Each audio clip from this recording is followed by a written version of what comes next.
আসসালামু আলাইকুম ওয়া রাহমাতুল্লাহি ওয়া বারাকাতুহু।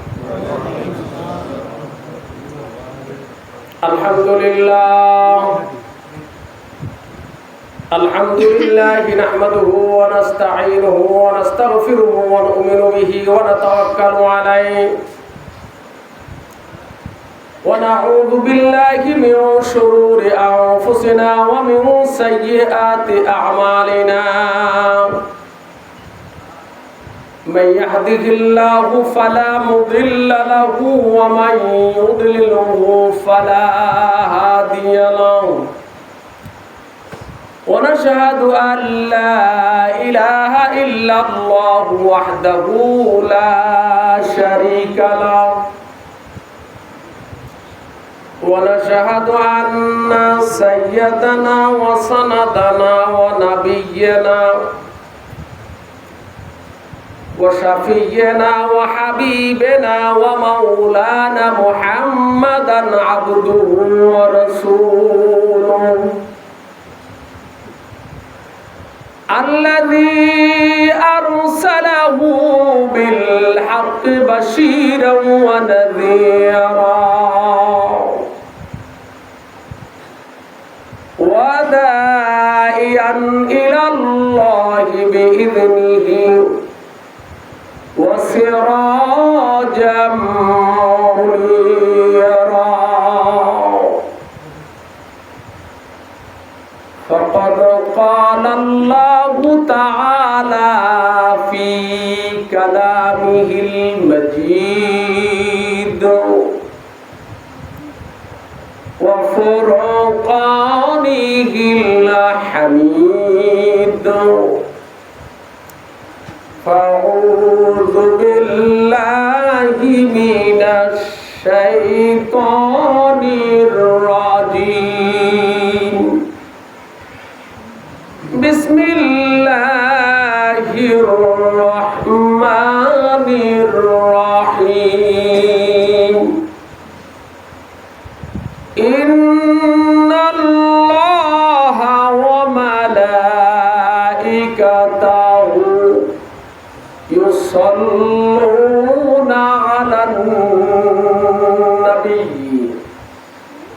يا أيها الذين آمنوا صلوا عليه وسلموا تسليما اللهم صل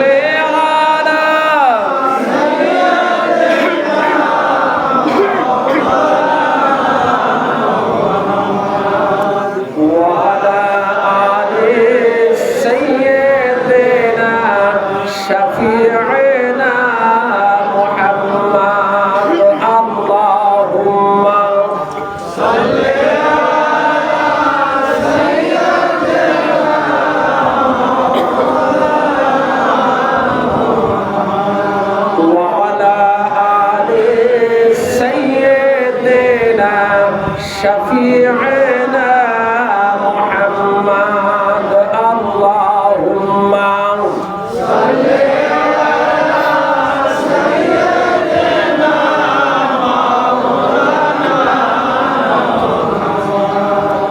وعلى آل سيدنا شفيعنا محمد أما بعد মুআজ্জাজ মুহতারাম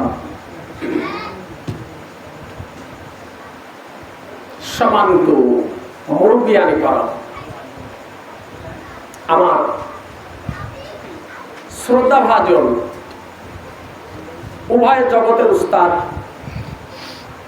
অত্র দরবারের মুগ্ধমণি, অত্র দরবারের শায়েখ, আমার সামনে উপবিষ্ট মুরব্বিয়ানে কারাম, মুসলিয়ানে কারাম, দিনদার ইমানদার ভাইরা, আমার প্রাণ প্রিয় রুহানি ভাইরা, পর্দার আড়ালে বসা আবেদা সলেহা সম্মানিতা মা ও বোনেরা, আসসালামু আলাইকুম ওয়া রাহমাতুল্লাহি ওয়া বারাকাতুহু।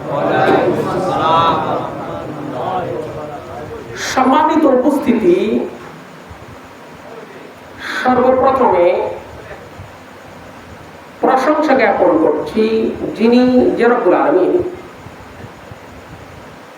মালিপাড়ার একেবারেই প্রত্যন্ত জায়গা অজপাড়াগ এমন একটি জায়গায় তরিকতের দরবার প্রতিষ্ঠা করে দরবার কেন্দ্রিক আমার আপনার নবী যাকে সৃষ্টি না করলে নভমণ্ডল ভূমণ্ডল কুল কায়নাত কোনো কিছুই সৃষ্টি করা হতো না। ওই নবী সাল্লাল্লাহু আলাইহি ওয়াসাল্লামের জীবনী নিয়ে আলোচনা করা এবং শ্রবণ করার মতো পরিবেশ তৈরি করে কিছু সংখ্যক ঈমানদার মুসলমানদেরকে আল্লাহ পাক একত্রিত হয়ে বসবার মতো তৌফিক দান করেছেন। এজন্য রব্বুল আলামিন আল্লাহ পাকের দরবারে সকলেই দারাজ কণ্ঠে অন্তরের অন্তঃস্থল থেকে নিংড়ানো শ্রদ্ধা নিয়ে আল্লাহ পাকের শুকরিয়া করি, সকলেই আওয়াজ দিয়ে পড়ছি আলহামদুলিল্লাহ। শতকোটি দরুদ ও সালাম মানবতার মুক্তির দূত সরকারে দো আলম রহমাতুল লিল আলামিন সাইয়্যিদুল মুরসালিন খাতামুন নবিয়্যিন মানবতার শিক্ষক জনাবে রাসূল পাক জবান খুলে পড়ছি সাল্লাল্লাহু আলাইহি ওয়াসাল্লাম। সম্মানিত উপস্থিতি, আজকের আলোচনার বিষয়বস্তু আমার আপনার নবী জীবনী, নাকি বলেন? ওই নবীর শানে আমরা আরেকবার একটু দরুদ পড়ি। আল্লাহুম্মা সাল্লি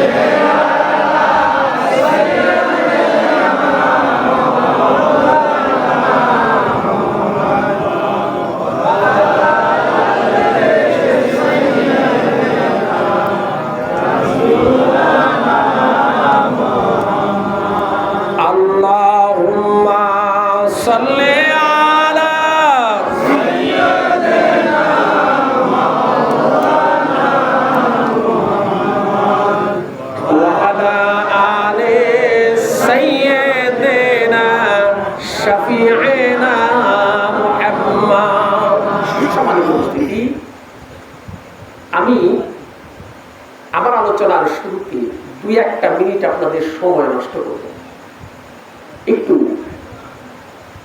অপ্রাসঙ্গিক একটা কথা বলব। এই মালিপাড়া মাদ্রাসায় এসে 10ম শ্রেণী দাখিল ক্লাসে ভর্তি হয়ে প্রথম যিনাকে সবচাইতে আপন করে পেয়েছিলাম তিনি আমার উস্তাদ, আমার ডান পাশে বসা। আর আজকের এই পর্যায়ে আসার জন্য আমি মনে করব সমস্ত ক্রেডিটটা আমার উস্তাদের। উস্তাদের একটা বৈশিষ্ট্য দেখেছি, কোন দরবারের ওয়াজ মাহফিলে যান নাই, নিজের মুরিদদেরকেও কোনো জায়গায় যেতে বলেন নাই, কিন্তু আমাকে অবারিত করে রেখেছিলেন সমস্ত দরবারে যাওয়ার জন্য, সব জায়গায়। তো যে গাছে রোদ বেশি হয় গাছ শক্ত হয় না দুর্বল হয়? রোদ যদি বেশি হয় শক্ত হয় না দুর্বল হয়? শক্ত হয়। রোদের তাপে গাছটা বেশি শক্ত হয়, দুর্বল হয় না। তা আমাকে সব দরবারে গিয়ে সকল পরিবেশের ভেতরে খাপ খাইয়ে আহলে সুন্নাত ওয়াল জামাতের আকীদার মধ্যে অটল থাকা, ওহাবিদের মধ্যে গোলায় না যাওয়ার মতো শক্তি তৈরি করার জন্য সমস্ত ক্রেডিট আমার উস্তাদের। আওয়াজ দিয়ে বলুন আল্লাহু আকবার। আমার ভাইরা, নবী জীবনী নিয়ে আলোচনা হবে আজকে। আমার নবীর পরিচয়টা আমি কোরআনুল কারীম থেকে তুলে ধরবার চেষ্টা করছি। আল্লাহ পাক কবুল করুন, সকলে বলুন আমিন। অপ্রাসঙ্গিক কথার মধ্যে আরেকটা কথা বলে রাখি, সেটা হলো ওস্তাদের দোয়া, আল্লাহর রহমত, কোরআনুল কারীমের তাফসীরের উপরে কুষ্টিয়া ইউনিভার্সিটির সিলেবাসের তাফসীরের উপরে আল্লাহর বান্দারা ফার্স্ট ক্লাস দিয়েছেন। আরবিক ইউনিভার্সিটি ঢাকার নতুন যে আরবিক ইউনিভার্সিটি হয়েছে, ওই ইউনিভার্সিটির আন্ডারে হাদিস পড়ার জন্য তাফসীর কমপ্লিট করলাম 16 সালে। 17 সালে কিছু করলাম না, পরের বছরে ইঙ্গিত হলো হাদিস পড়ো। কি পড়ো? কে ইঙ্গিত দিলেন তা জানি না।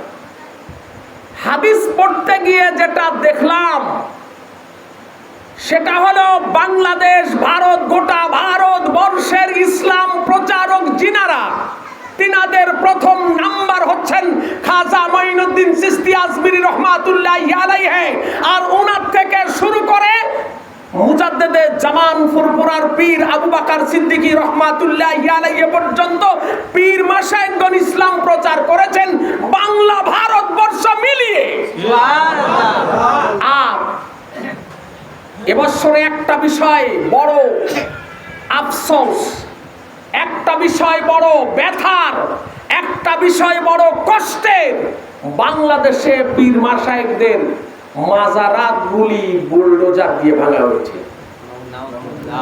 হইছে না হয় নাই? জোরে বলুন। আমি বলি আরে বেতু, শুধু কয়েকটা সিলেবাস পড়ো না, আল্লাহর কোরআনুল কারীমটা গোটা একটু নজর দিয়ে পড়ার চেষ্টা করো, বোঝার চেষ্টা করো। হযরতে মূসা আলাইহিস সালাতু ওয়াস সালাম যখন তুর পাহাড়ে উঠতেছিলেন, আমি অপ্রাসঙ্গিক বলছি কথা, কিন্তু আল্লাহ পাক অর্ডার করলেন ফাখলানা আলাইক, তোমার জুতা খুলে ফেলো। ওই আয়াতে কারিমার অধীনে আমার আপনার নবী, প্রিয় নবী জনাবে রাসূলুল্লাহ সাল্লাল্লাহু আলাইহি ওয়াসাল্লাম কবরস্থানের মধ্যে একজন সাহাবী বশির ইবনে খাসাসিয়া হাঁটতেছে। قال رسول الله صلى الله عليه وسلم اذا كنت في مثل هذا المكان فاقلعن عليك। আল্লাহ নবী জনাবে রাসূলুল্লাহ সাল্লাল্লাহু আলাইহি ওয়াসাল্লাম বশির ইবনে খাসাসিয়াকে জুতা পায়ে দিয়ে কবরস্থানের মধ্যে হাঁটতে দেখলেন। হাঁটতে দেখে বললেন, আরে বশির ইবনে খাসাসিয়া রে, এই রকম জায়গার মধ্যে যখন থাকবে, কবরস্থানের মধ্যে যখন থাকবে, ঈদের মাঠের মধ্যে যখন থাকবে, মসজিদের মধ্যে যখন থাকবে, এই রকম সম্মানিত জায়গাগুলির মধ্যে যখন থাকবে, ফাখলানা আলাইকা, তোমার জুতা খুলে ফেলো। কবরস্থানের মধ্যে জুতা খোলার কথা বলেছেন আমার নবী। আর তাহলে কবরস্থানের কি সম্মান আছে না? আছে। জোরে বলুন আছে। জোরে বলুন আছে। এই কবরগুলির উপর বুলডোজার চালাও, তোমার কোন বাবার দলিল দিয়ে চালাও? আমি কোন বাবার দলিলে কবরস্থানের উপরে বুলডোজার চালাও? একটু হুঁশ করো। আমি বলি, একটা পরিবার, একটা গোষ্ঠী, একটা দেশ, একটা জাতি ধ্বংস হয়ে দেওয়ার জন্য একটা কবরের উপর অত্যাচার করাই যথেষ্ট। অপ্রাসঙ্গিক কথাগুলি বলে নিলাম, আপনারা কষ্ট নেবেন না। আমি আলোচনার বিষয়বস্তু কোড দিয়েই কথা বলবো ইনশাআল্লাহ। আমার আপনার নয়। لقد من الله على المؤمنين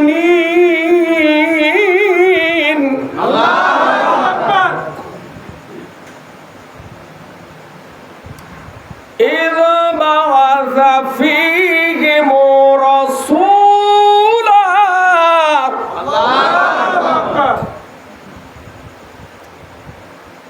فيهم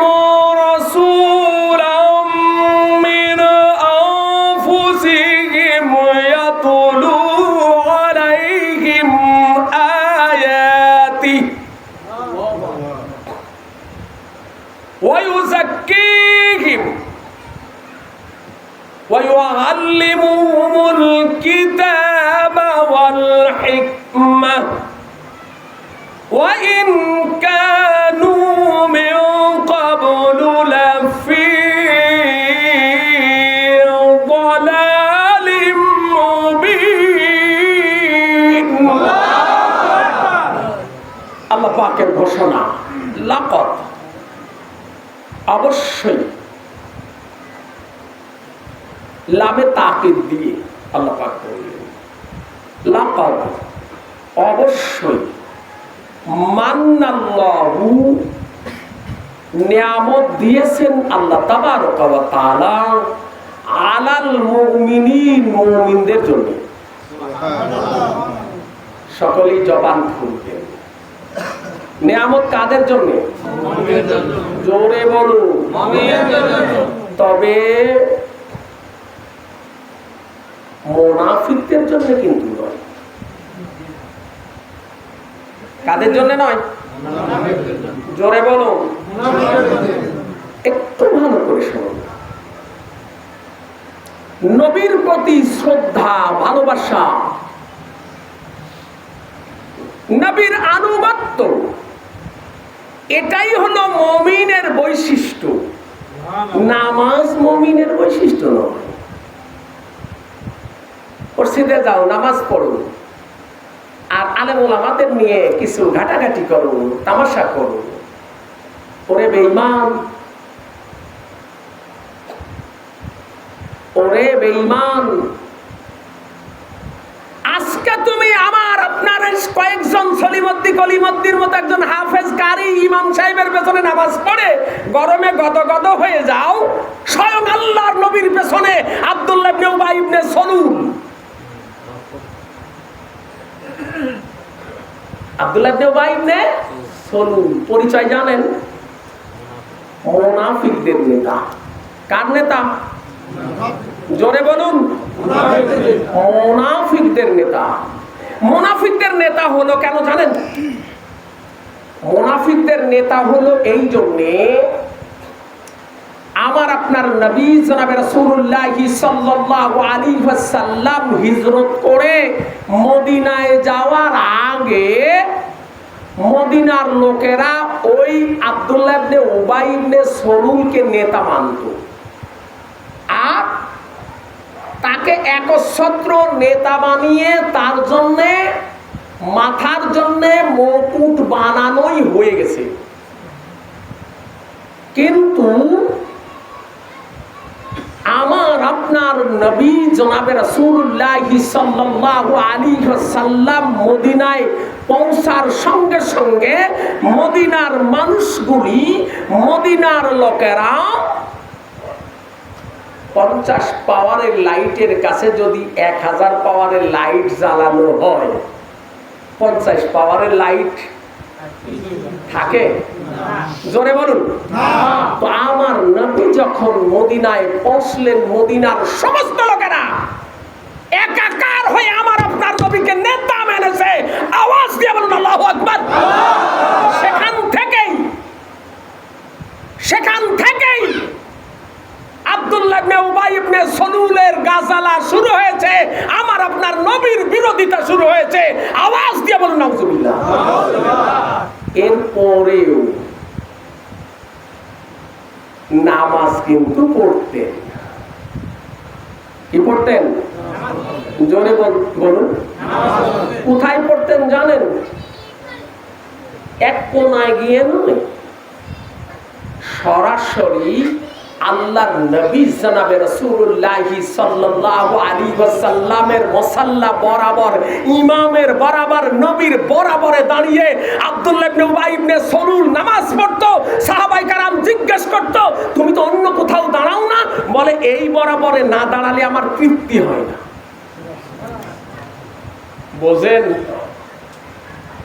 বোঝেন তো যাকে সৃষ্টি না করা হলে আসমান জমিন নবমণ্ডল কুল কায়নাত প্রাণী জগৎ নক্ষত্র জগৎ কোন জগৎ সৃষ্টি করা হতো না ওই নবীর পেছনে দাঁড়িয়ে নামাজ পড়ার পরেও পরিচয় হলো মুনাফিকের আর আমার দেশে ইসলাম ওয়ালা সব হয়েছে ইসলাম ইসলামওয়ালা হয়েছ, আলেমদের বিরোধিতা করে, তোমার নেতৃত্বের বড়াই নিয়ে বাড়াবাড়ি করে, তুমি গোল্লায় যাওয়ার পরেও যদি মনে করো আমি বড় কিছু হয়েছি, ভুলে যাও, ভুলে যাও। আমি যা বলছি কোরআনের প্রমাণ দিয়ে বলছি। কথা বলেন ঠিক না বেঠিক? জোরে বলুন। আমার আপনার নবীকে মানার মাধ্যমে আল্লাহ পাক নেয়ামত দিলেন। আওয়াজ দিয়ে বলুন আল্লাহু আকবার। কি পড়েছি, কি পড়েছি আমার সঙ্গে পড়ুন এবার, ওই ক্লোজটা আবার পড়ুন। লাকাদ মান্নাল্লাহু আলাল মুমিনিন। অবশ্যই আমি আল্লাহ মুমিনদেরকে নেয়ামত দিয়েছি। কাদেরকে নেয়ামত দিয়েছেন? জোরে বলুন। ঈমানওয়ালাদেরকে। হুজুর আপনাকে খুব ভালোবাসি, পেছনে যাও বলে বাটা দেখলেই গাছ হবে, এরকম চরিত্রের লোক আছে না নাই? জোরে বলুন। ওই চরিত্রের লোকগুলির জন্য আল্লাহর রহমত হতে পারে না। ফর এক্সাম্পল, আল্লাহ পাক বললেন আমি নিয়ামত দিলাম। নিয়ামতটা কেমন? আল্লাহ নবী জীবনী সম্পর্কে আলোচনা যদি করতে হয় ঘন্টার পর ঘন্টা, রাতের পর রাত চলে যাবে। ধৈর্য আছে? পারবেন? কভার করতে পারবেন না। তো আল্লাহ পাক বললেন আমি নিয়ামত দিলাম মুমিনদেরকে। কি দিলাম? জোরে বলুন। এখন ফর এক্সাম্পল, নিয়ামত বলতে আমরা খাওয়া, পড়া, আসবাবপত্র, ঘর বাড়ি ইত্যাদি ইত্যাদি এগুলিকেও নিয়ামত মনে করি। কথা বলেন? কিন্তু আমি বলি সর্বশ্রেষ্ঠ নিয়ামত, সর্বশ্রেষ্ঠ নিয়ামত আমার আপনার নবী। সুবহানাল্লাহ।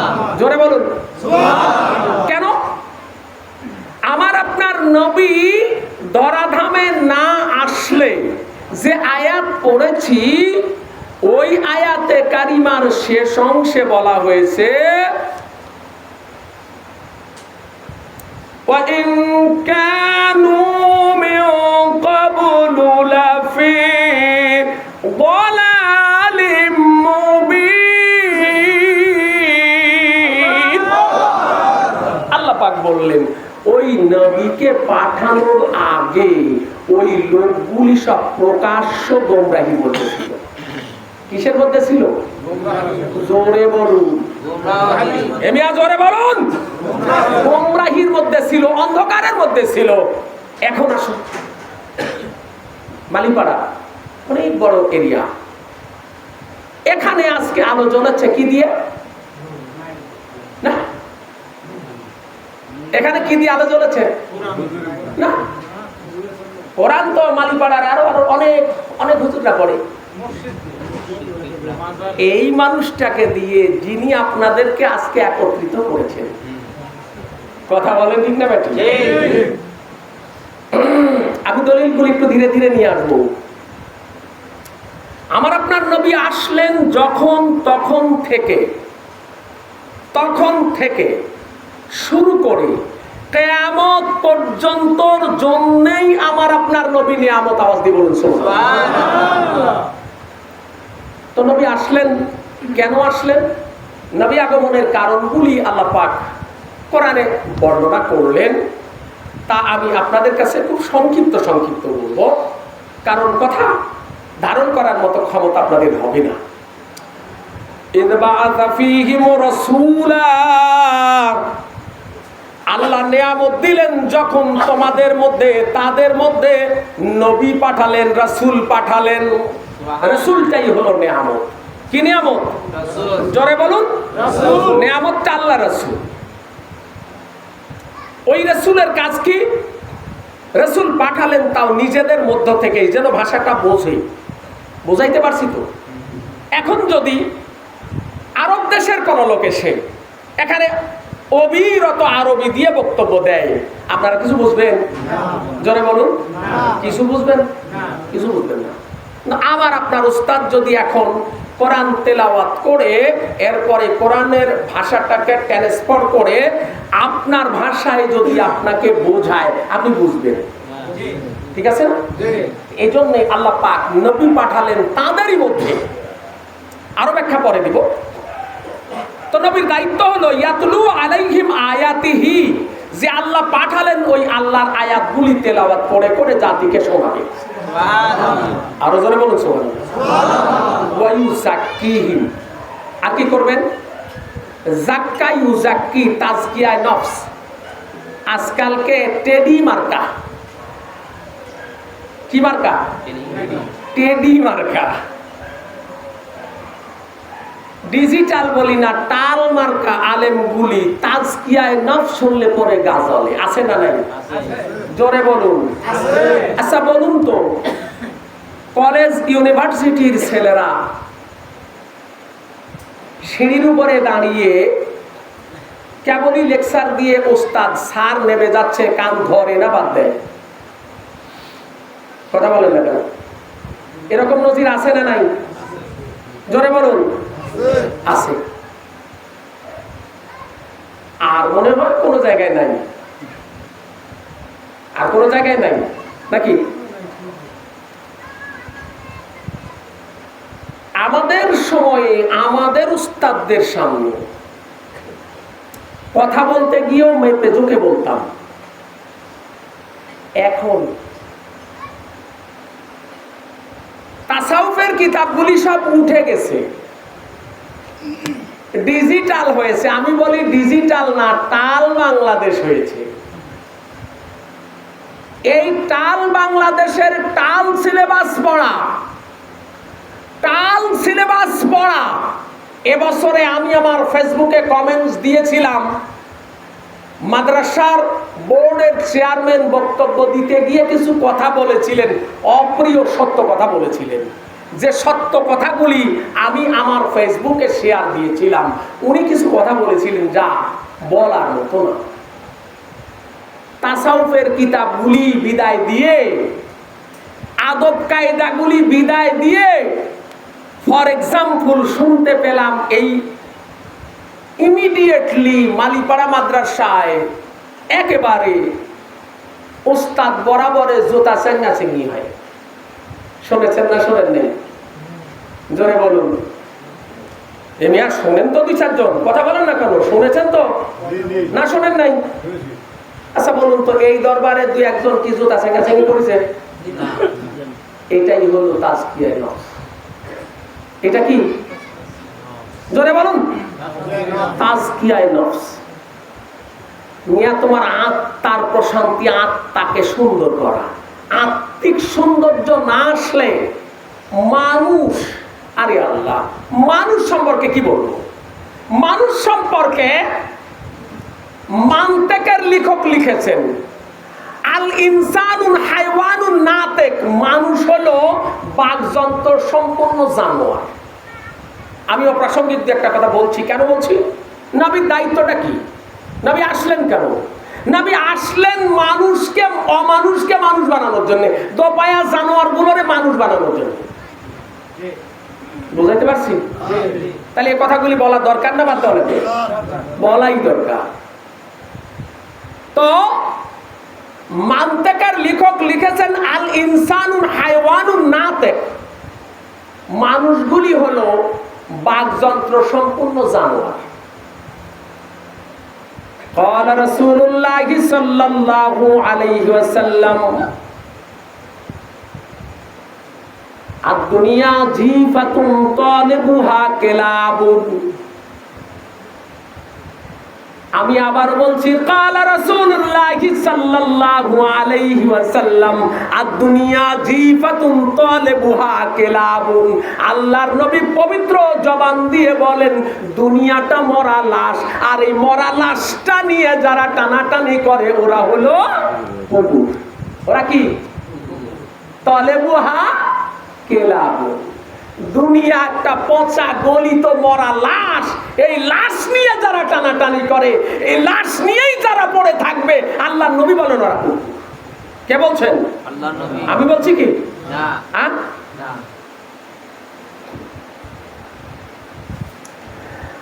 কোরআনুল কারীমে রব্বুল আলামিন স্পষ্ট করে একটা লম্বা একটা ব্যাখ্যা দিয়েছেন, একটা ভাষণ দিয়েছেন।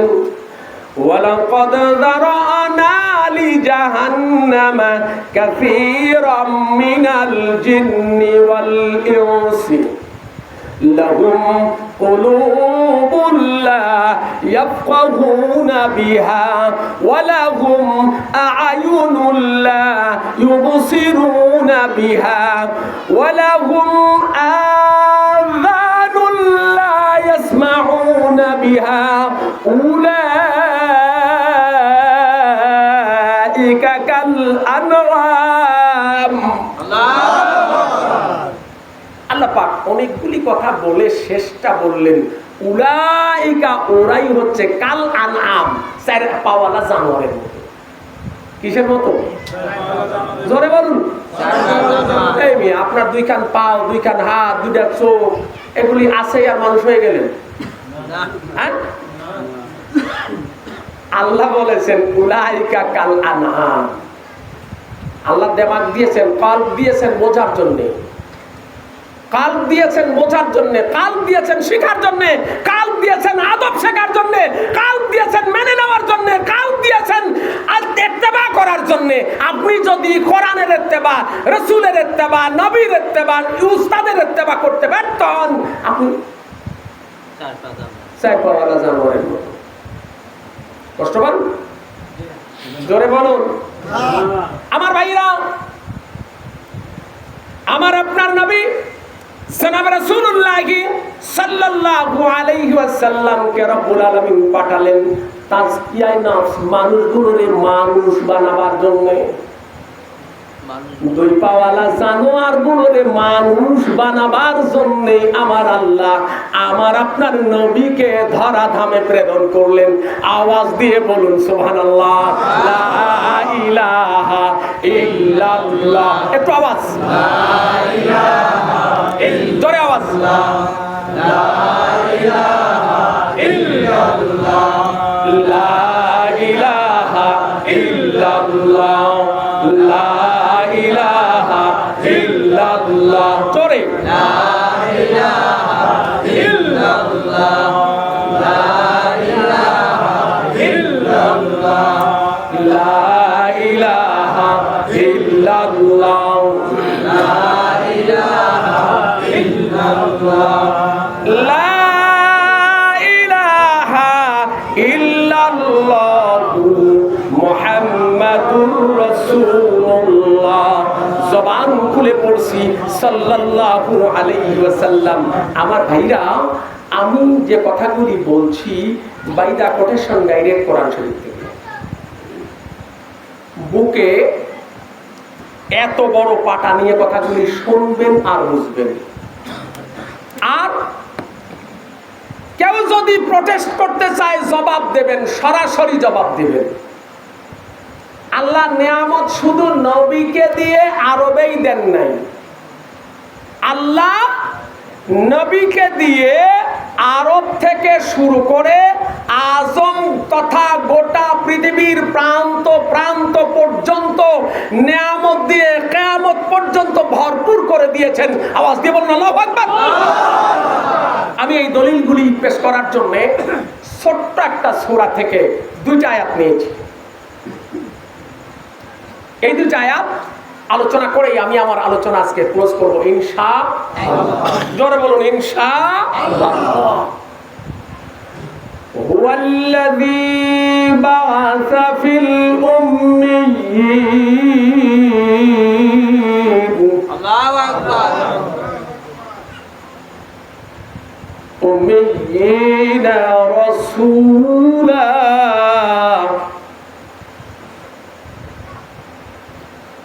هو الذي بعث في الأميين رسولا منهم يتلو عليهم آياته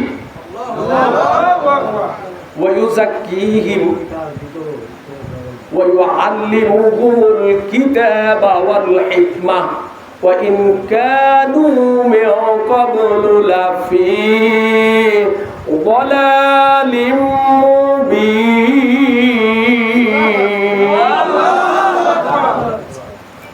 আয়াতে কারিমার মধ্যে একেবারে হুবহু শব্দগুলি এসেছে, শুধু একটা শব্দ এখানে একটু একটু ফার্স্ট ক্লোজ জয়েন্ট সেন্টেন্স। আল্লাহ পাক কতগুলি ক্লোজ ভাগ করে অনেক কয়েকটা বাক্য দিয়ে একটা বাক্য দিয়েছেন। তার ভিতরে আমি সূরায়ে আল ইমরানের 164 নম্বর আয়াত থেকে শুরু করেছিলাম। আল্লাহ পাক নিয়ামত দিয়েছেন, কথা বলা যাবে না, খুব ডিপলি কিছু শেখার জন্য আলোচনার জন্য আলোচনা নয়, শুধু রসের জন্য আলোচনা নয়। সূরা আল ইমরানের 164 নম্বর আয়াতে আল্লাহ বললেন, আমি আল্লাহ মুমিনদের জন্য নিয়ামত দিলাম। বুঝাই দিয়েছি না? বুঝেছেন তো? নিয়ামত কাদের জন্য? মুনাফিকদের জন্য না, কাফিরদের জন্য না, বেঈমানদের জন্য না, মুশরিকদের জন্য না। নিয়ামতটা কাদের জন্য? জোরে বলুন, মুমিনদের জন্য। মুমিন হলো আমানা ইউমিনু ঈমানান ফাহুয়া মুমিন। আমানা মানে বিশ্বাস করা, আমানা ইউমিনু ঈমানান, যে লোকটা বিশ্বাস করলো আর বিশ্বাসের উপরে অটল থাকলো। এই বিশ্বাসটা কিসের উপরে? আল্লাহ, নবী, তকদির, কিতাব, ফেরেশতা, জান্নাত, জাহান্নাম ইত্যাদি ইত্যাদি মিলিয়ে ঈমান। এই ঈমানের উপরে অটল থাকার নাম হলো মুমিন। স্বার্থে আঘাত লাগলে যদি ঈমান থেকে ছিটকে যান, নেতৃত্ব চলে যাওয়ার কারণে আব্দুল্লাহ ইবনে উবাই ইবনে সলুল যেমন আল্লাহর নবীর বিরোধিতা করে মুনাফিকদের নেতা হয়ে গেল, ও কি আর ঈমানদার আছে? না। ও নামাজ পড়েছে কিন্তু ঈমানদার জোরে বলুন এখনো শুক্রবারের দিন মসজিদে যায়, নামাজ পড়ে, কিন্তু ইমাম সাহেবরে তুচ্ছ জ্ঞান করতে একটুও ভাবে না। আছে না নাই? আমি ওই লোকগুলিকে বলছি, আমার ভাইরা, আপনারা আমার মুসলমান ভাই। বাদ দিলাম আদম আলাইহিস সালাম থেকে আপনি মানুষ হিসাবে আমার ভাই, চরিত্র সংশোধন করে মুসলমান হন। আসলামা ইউসলিমু ইসলামান ফাহুয়া মুসলিমুন। আসলামা মানে আত্মসমর্পণ করা, আসলামা ইউসলিমু ইসলামান, আত্মসমর্পণ করেছে, করছে, যতদিন বাঁচবে এতদিন আত্মসমর্পণ করবে আল্লাহর কোরআনের কাছে, ওরা হলো মুসলমান। এখন ইমাম সাহেব কোরআন হাদিস বলতে গিয়ে যদি স্বার্থে আঘাত লাগে, আপনি বেঁকে বসবেন, আপনি তৎক্ষণাৎ ঈমানচ্যুত হয়ে গেলেন, আপনি আর মুসলমান থাকলেন না।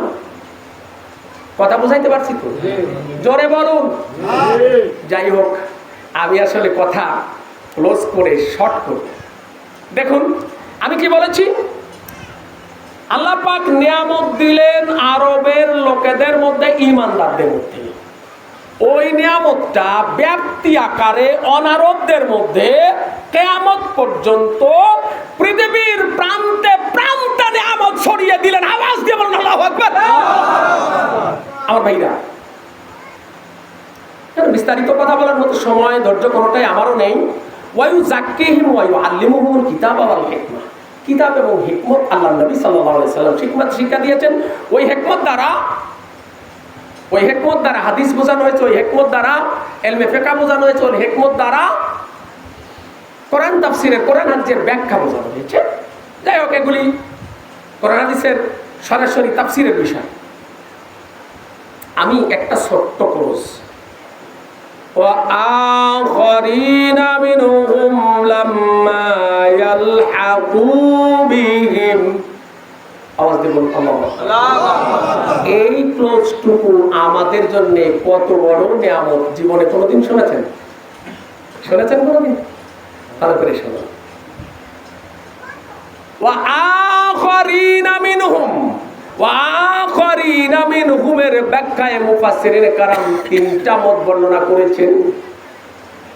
একটা মত হলো আল্লাহর নবীর পরে সাহাবী, তাবেঈ, তাবেঈর পরে এসে চতুর্থ স্তরের লোকগুলিকে আল্লাহর নবী এই সাহাবীদের সঙ্গে সম্পৃক্ত করেছেন। আওয়াজ দিয়ে বলুন আল্লাহু আকবার। আরেকটা মত হলো আল্লাহর নবীর আগমনের পরে সামনে সাহাবীদের সামনে কোরআন তেলাওয়াত হয়েছে, ওখান থেকে শুরু করে একেবারে কিয়ামতের পূর্বক্ষণ পর্যন্ত আল্লাহর কোরআন পড়ে পড়ে নবী সাল্লাল্লাহু আলাইহি ওয়াসাল্লামের হাদিসগুলি পড়ে পড়ে যারা ঈমান গ্রহণ করবে সবগুলি মানুষকে আল্লাহ প্রথম কাতারের ঈমানদারদের সঙ্গে জড়িত করে দিয়েছেন। আওয়াজ দিবেন আল্লাহু আকবার। আমার ভাইরা, আরেকটা ব্যাখ্যা করার আগে আমি একখানা ঘটনা হাদিস আকারে বর্ণনা করব। আমার ভাষায় হাদিসখানা বুখারী মুসলিম শরীফের হাদিসের মধ্যে এসেছে, নাম্বার সহকারে দেওয়া যাবে, যেটা এখনো এই যে বর্তমান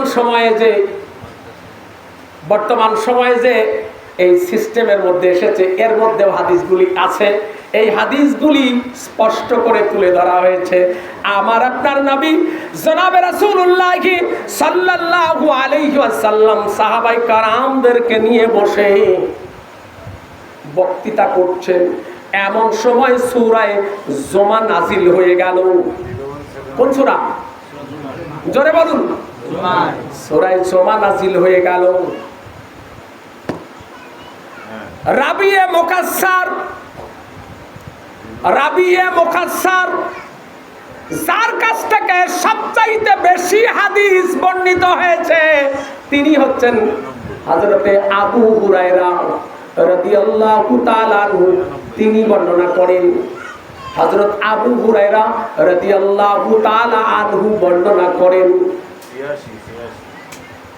হযরত আবু হুরায়রা রাদিয়াল্লাহু তাআলা আনহু বর্ণনা করেন, আমরা সাহাবায়ে কেরাম আল্লাহর নবীর পাশে বসা ছিলাম। কোথায়? আল্লাহর নবীর সঙ্গে বসা ছিলাম আমরা সাহাবায়ে কেরামেরা। এমন সময় সূরা জুমা নাজিল হয়ে গেল। সূরা জুমা নাজিল হওয়ার পরে যখন ওয়া আখারিনা মিনহুম লাম্মা ইয়ালহাকু বিহিম ইলা আখির। এই আয়াতে কারিমা আল্লাহর নবী পবিত্র জবান দিয়ে যখন তেলাওয়াত করে ফেললেন, হযরত আবু হুরায়রা বলেন, আমরা প্রথমবার প্রশ্ন করলাম, ইয়া রাসূলুল্লাহ, আখারিনা মিনহুম, যাদের মধ্য থেকে আখির মানে শেষে আসবে, এখনো আসে নাই, তারা কারা? হযরত আবু হুরায়রা বলেন, আমরা দ্বিতীয়বার প্রশ্ন করলাম, আমরা তৃতীয়বার প্রশ্ন করলাম। এরকম দুইবার, তৃতীয়বার, চতুর্থবারের প্রশ্নের পরে পবিত্র জবান দিয়ে আল্লাহর নবী, রহমতের হাতখানা আল্লাহর নবী পার্শ্বে বসা সালমান ফার্সির গায়ের উপরে এভাবে হাত দিলেন।